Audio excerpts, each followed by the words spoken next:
Boom. What's up, digital nomads? I guess we can call you guys now. Welcome back to another live stream. I'm using this shirt mic again because I've neglected to go to the store to get another cord, but I hope you guys can hear me loud and clear. So I want to talk to you guys about something that I pretty much think about every single day, if not multiple times a day, if I'm being quite honest with y'all. And this thing, because we're going to get to that, don't worry, this thing that I want to talk to you guys about is something that I've mentioned on my streams like regularly, okay? You guys, if you are one of my usual viewers, you guys know exactly what I'm talking about, and that is to live permissionlessly, to live a permissionless life. Now, the funny thing is, guys, if you take the word permissionless or permissionlessly and put it in like a Word document or something like that, you type it into iMessage, it's not recognized as a word, even though technically on Wikipedia it is, right? But I've always thought that was funny that ever since that word has come to like the forefront of my thinking, that it's funny that it's not really even truly a word recognized in the English language, okay? And tinfoil hat time.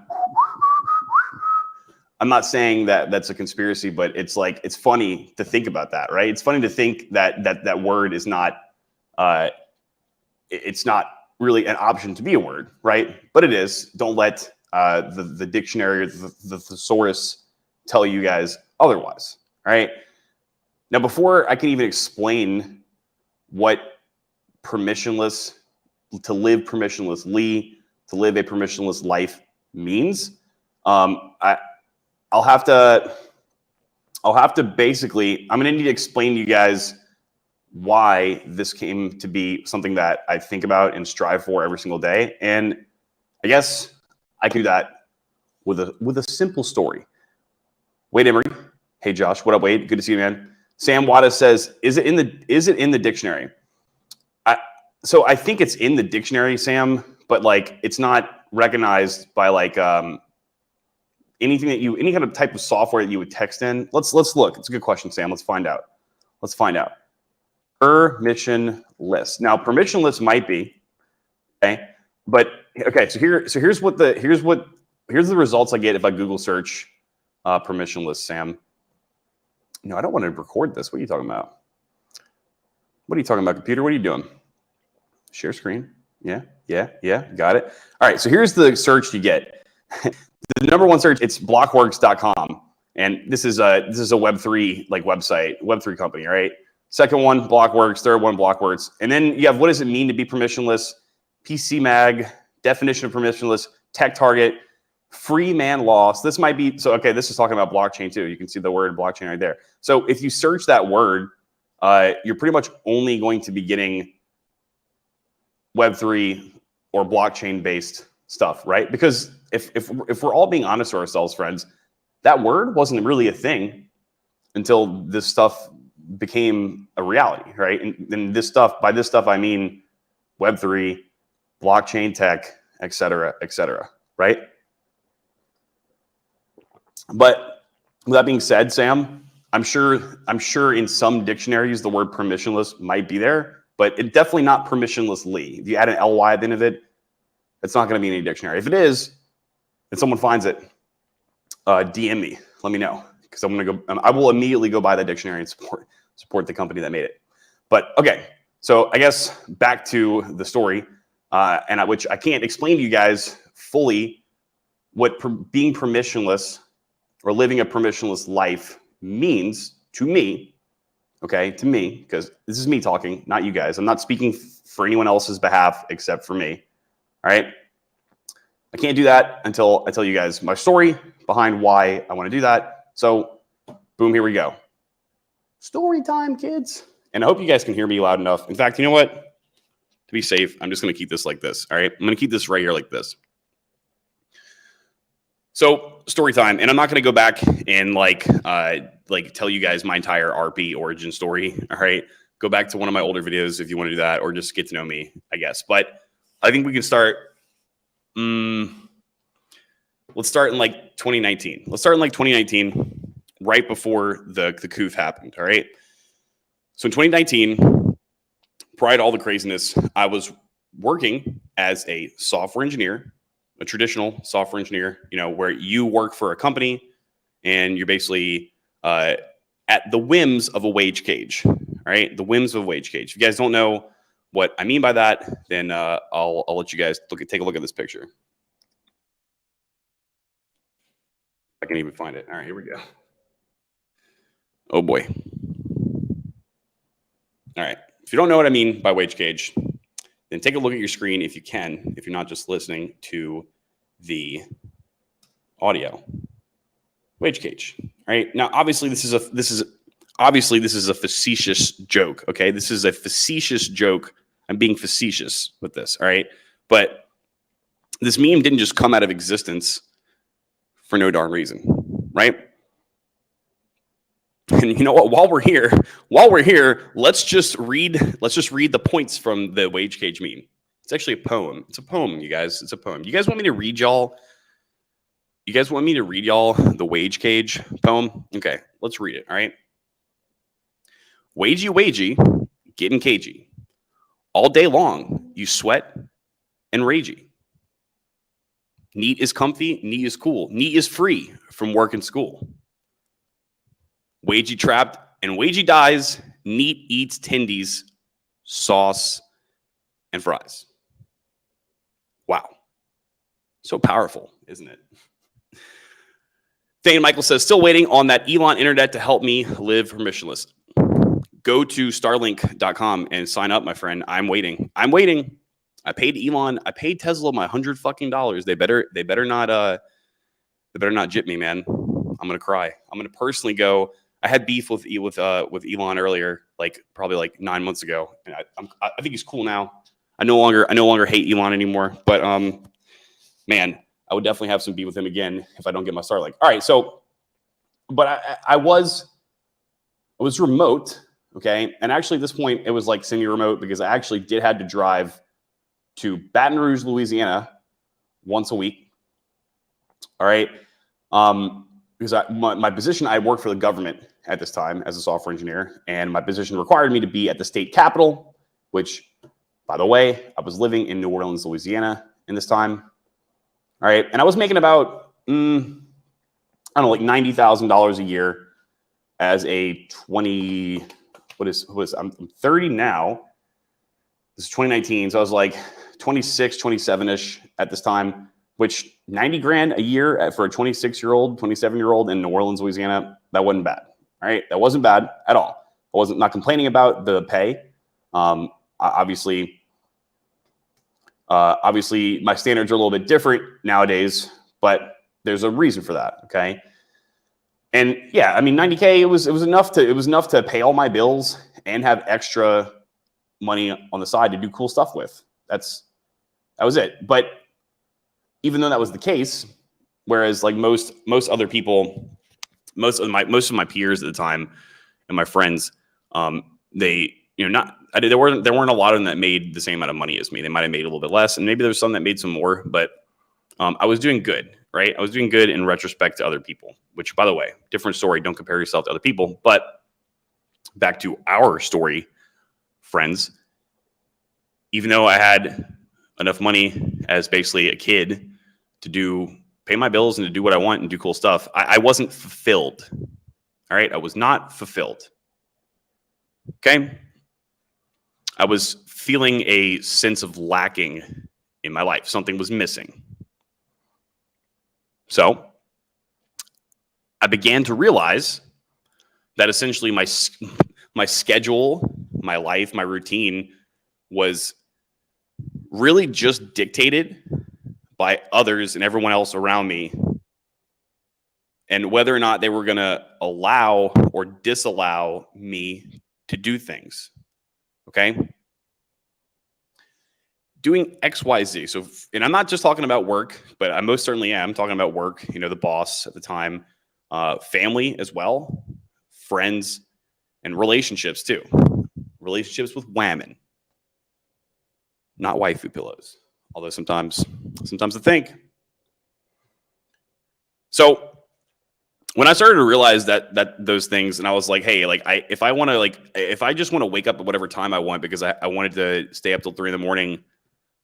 Working on something else, or just stay up till 3 a.m. because I just wanted to fucking stay up till 3 a.m. and live my life, then I had to basically get permission from work the next day, right? If I didn't want to go to a family outing or I wanted to like make a certain life decision, I would have to get permission, not just from myself, but from people I was in relationships with, my family, my friends, because otherwise, you know, they if they don't like it, if the family and the friends and the girlfriend doesn't approve, oh no,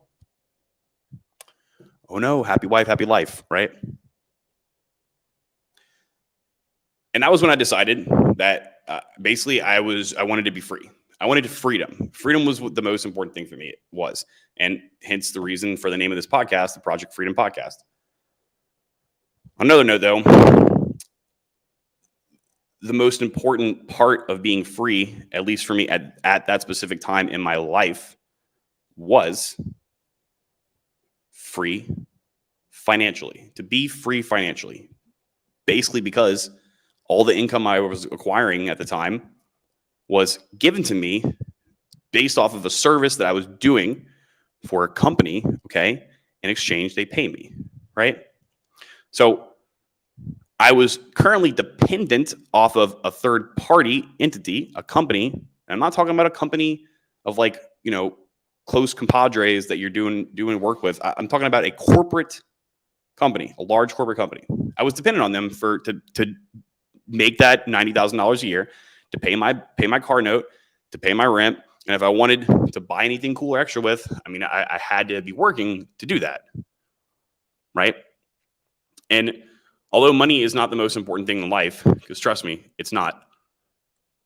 Money makes the world go round. Money is essentially, and this is some Bitcoin maximalism like talk right here. So if you guys don't want to listen to it, tune this part out. But money is essentially stored energy, guys. It is stored life energy. I mean that. Physicists might disagree with that. However, there are some physicists who do agree. Energy is never created or destroyed, right? So yeah, I started working on building my own business, right? Some of you guys already know that. I have several of them now. And the whole point of that was that I don't have to depend on a third party for money. It wasn't easy. It's still not easy. In fact, the other week I was thinking to myself, like, man, maybe I would still be happier being in a wage cage. Life would be easier in a wage cage. But all I have to do to think otherwise is to just remember why I started in the first place. Okay? Thane says, I've been waiting for over a year now. I hope he doesn't pull the rug on us, man. He's going to need to get a bigger rug if he's going to rug all of us. Tom, in the house. Hey, all. What's up, Tom? Good to see you. So yeah, guys, I started my own businesses. Currently, the first thing I did was I created the eLift program YouTube channel. Now Tech Chief channel. And then I started helping tutor people who wanted to learn how to code at a very cheap rate. Okay. And then I created Developer Direction after I had some success with helping people get jobs. And then DD was its own thing. I got a duplex in an awful, sketchy city, New Orleans, Louisiana, where I was from, right? And literally in downtown, if you guys go on Google and you search Treme, Treme, Treme, New Orleans, Louisiana, that's the neighborhood I was living in. Not like there's really any good neighborhoods left in New Orleans anymore or safe, but I had to bite the dirt for a little bit to make a little bit extra money to get ahead, right? I started investing in other things that gave me money, not just the real estate. And the biggest thing that I did, guys, was, and this is probably going to sound like stupid, but to me, the most important thing for me was to move here to Miami, where I'm at now. A couple reasons for that, because I have literally my network, my business associate network is here. All my large business associate network is mostly here. My close business associate network is here now. They've moved here since I've come.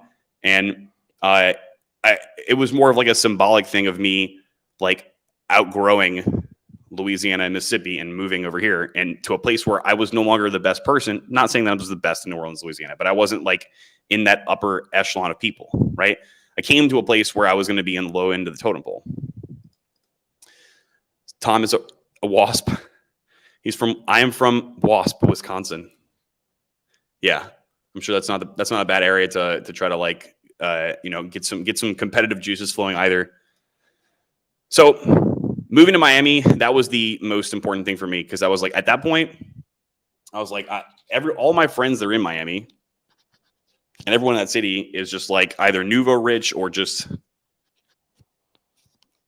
a content creator, a business owner, an OnlyFans girl. I don't know. Hold on, guys. Let me get this thing on my shirt real quick. I'm gonna keep it angled like this. Hopefully you guys can hear me. All right.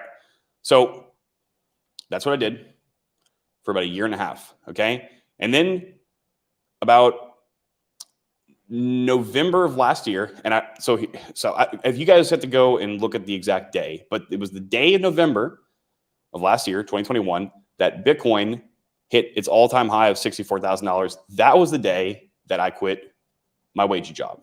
Right now, I could have quit it probably 6 months prior to, but I was planning to go all the way until December. And I couldn't do that. And the reason why was because the people at work, and I won't say the most recent company I was working at, it wasn't a bad company, right? It was actually a good company, a very large company. And the specific skill set, to make this short and sweet for you guys, the specific skill set that I had as far as software engineering goes, I was one of the only people in this company that could do that. And they basically would have paid me. And in fact, for the people in Developer Direction, by the way, developerdirection.com, if you want to learn how to code, the people in Developer Direction, you guys heard my resignation recording because I recorded that in a video game, of course, not in real life. I would never record things like that in real life. But the people in DD, you guys know what I'm talking about. You guys heard them tell me that they would basically pay me my salary to just stay on the company line so that they could just communicate with me. And I couldn't do it because at the time I was like, I felt guilty for basically getting paid for just like, at that point I was like a consultant to these people. I would go and help the juniors fix some of the code in this really old legacy application. Different story for a different time. That's a big story right there. But anyway, from a non-tech people, I couldn't do it because I just felt guilty doing that. And I already knew that as I was getting more clients, as my businesses were increasing, I had just started Guava Labs with the boys at that time. By the way, if you need a software service or a website, guavalabs.io. But I just couldn't do it. So I told them, I was like, hey man, like I got all this other stuff going on. And they're like, well, why are you quitting? And I was like, well, the last 2 years, I've started some businesses originally as fun with the small hope to be able to do my own thing one day. And then now I have too much. I'm making more money from this other stuff and it's taking more of my time. I'm losing money and losing the ability to give good quality to people because I have to spend some time doing work, right? So yeah, it happened. And I was finally financially free in a sense. Okay. That doesn't mean I go and like spend frivolous amounts of money. Right. But I have the ability now to live the same exact lifestyle as I was before, if not slightly more. All right. Through my own two hands. Okay. Through these things. All right, guys. And so that was November. And then it wasn't until, guys, and this hit me, and like I said, I've been talking about the permissionless thing for a while, but this really, really, really hit me a few weeks ago. Okay, guys, I realized when I was sitting there thinking to myself, like, hey, maybe I would be happier sometimes still in the wage cage. I mean, I'd be making way less money and I have to be responsible for, I wouldn't have to be responsible for things, but I would be at the whims of other people and their commands, right? I would have a master at that point. That even though I'm financially free, I'm not completely permissionless. And the whole point of this from the beginning was to be permissionless. Okay. So that is what, at least a part of what it is to be permissionless, to live a permissionless lifestyle, or to live permissionlessly. Okay. To be financially free. But that's just one aspect and area of it. Okay, guys? Honestly, I think probably to be permissionless, like 60 to 70% of it is to be financially permissionless, all right? To be financially free.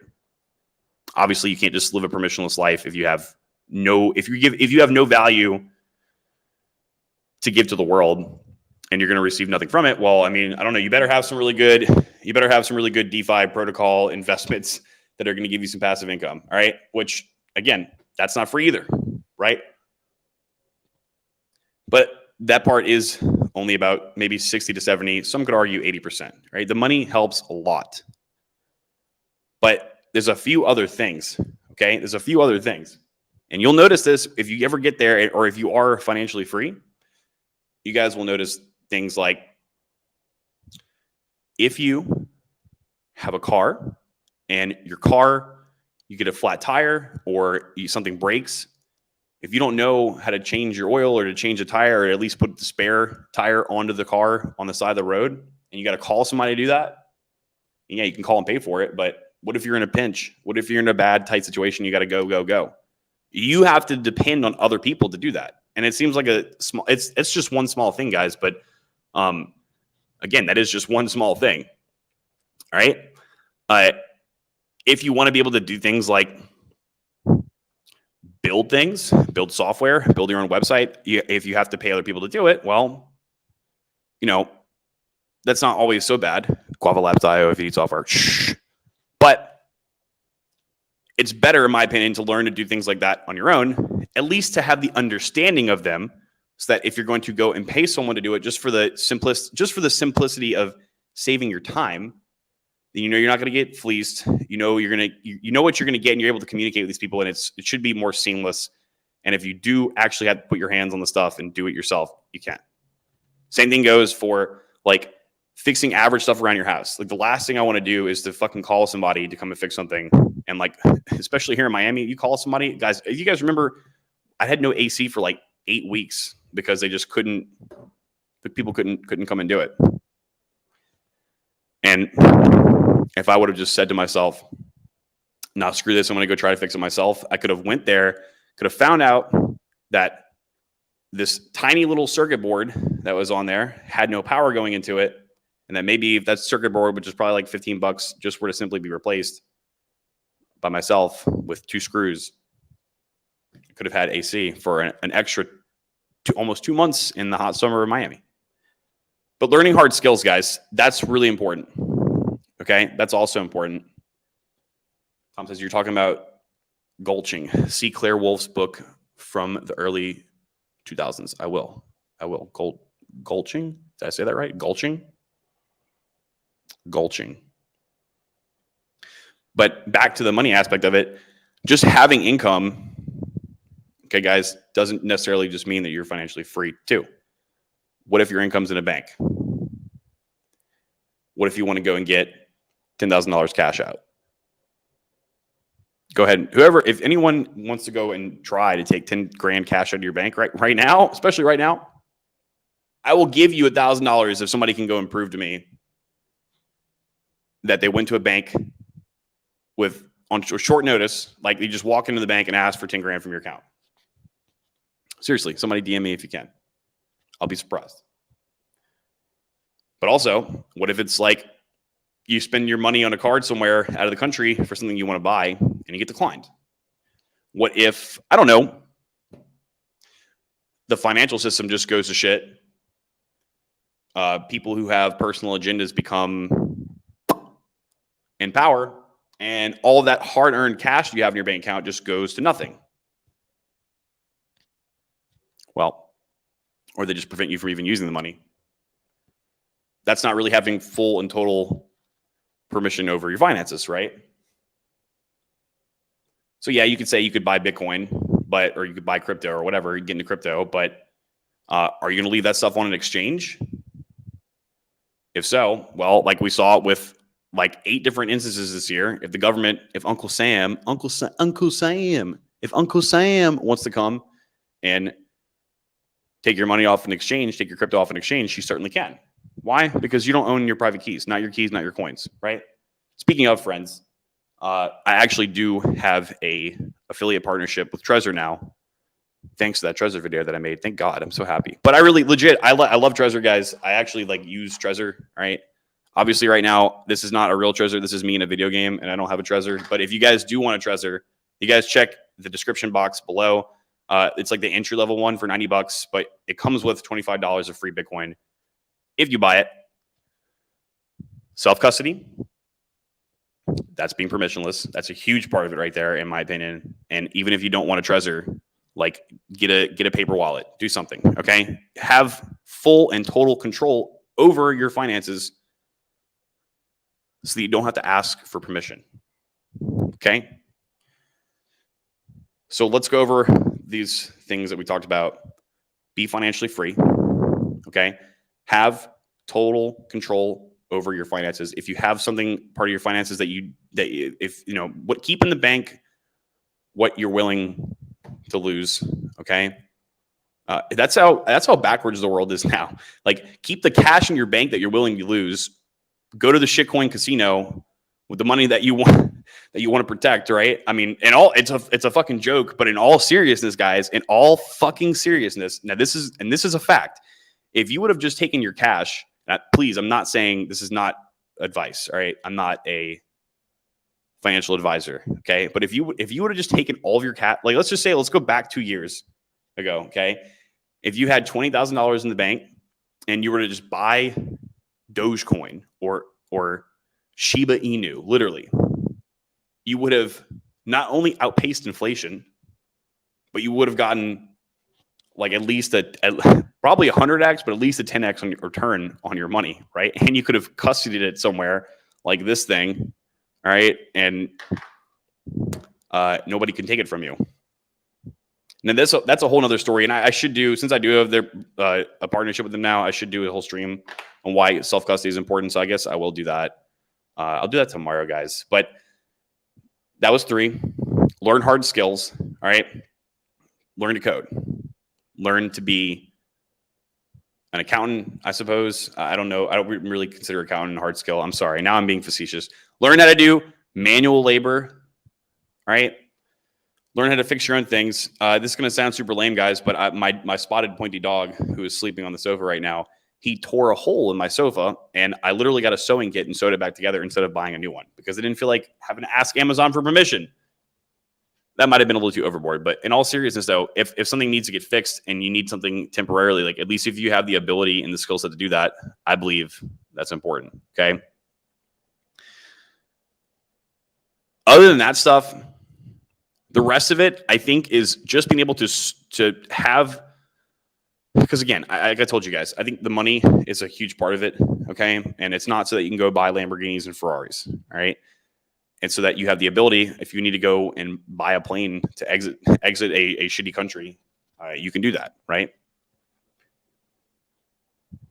The rest of it, guys, I think takes time, but I think the rest of it that's involved is being able to socially, like I was saying, socially maneuver yourself around, I'll call them red tape situations, all right? Anything in life that's red tape, you got to do this, you got to do that.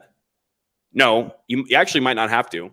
Oh, you got to go get your license. You got to go register your car and do all this insurance stuff, do this and that, and go to the DMV and wait in line for 3 hours. And you have to ask Uncle Sam for permission. I mean, you could just not have a car. If you really wanted to, you could just sell your car. And you could walk places. You could live in a place that you can walk to things to, that you can walk to the grocery store, walk to your gym, et cetera, et cetera. Here it is. Learn to code, change your own tire. Learn to code, change your tire. Seriously, as simple as it is. Just learn how to change your own tire, bro. And any other red tape situations that you can think of. And if you guys go back to the sovereign individual streams, the whole, like, I believe governmental tightening is going to, governmental control, I'll say the word control. I don't really want to say that word, but governmental regulations, I'll just say governmental red tape is going to I believe in the next 10 to 15 years is going to severely turn down, I think, because quite frankly, I think people are going to say, why do I need your permission to do that? Why am I going to lose my time, money, effort, energy, and overextend myself to get permission for something that I don't really need permission for? Right? I'm going to be right back, guys. Let me go grab some water real quick, and I'll finish making my point here. What's up, guys? I'm Josh, or as you probably know me, eLift Program, and I'm here to talk to you about Developer Direction.